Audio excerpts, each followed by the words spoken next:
Hey guys, today I'll be answering this question of what age does maladaptive daydreaming stop? This is a very interesting question because you may think that daydreaming, because we may associate daydreaming as something which is done by young people because it's mostly fantastical, like it's filled with fantasies. So because you see that when you're still young and you're still and when we're young, we fantasize a lot. We create imaginary friends, imaginary worlds. So you may really think that now, once I grow up, yes, I'll overcome this. Yes, in some instances, you will really outgrow it.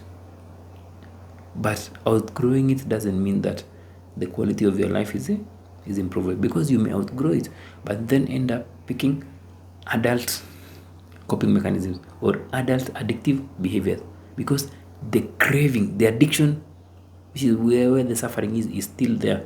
You've just stopped daydreaming. You've now started learning about new things like TikTok, social media, drugs, all those things. So you may really stop your daydreaming, or you may grow out of your daydreaming, but still end up picking another coping mechanism, or even a worse coping mechanism. So instead, waiting for age, like once I get to 30, this thing will stop. Instead of waiting for age to help you with stopping the addictive behavior, the best time to work on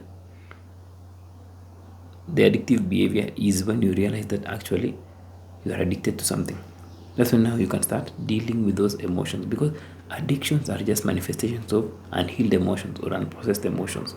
So once you process the emotion, once you release, or once you cry those tears you've never cried, it can be traumas, unhealed wounds, negative beliefs, all those things you've picked up from the past. Once you deal with those things, you start traveling lighter. And when you travel lighter, you are growing lighter. So you're not growing to look for coping mechanism, but instead you are just living a life where you are okay. You have a bit of emotional intelligence. You can manage your emotions. You can regulate your emotions. You can cry, and it's okay.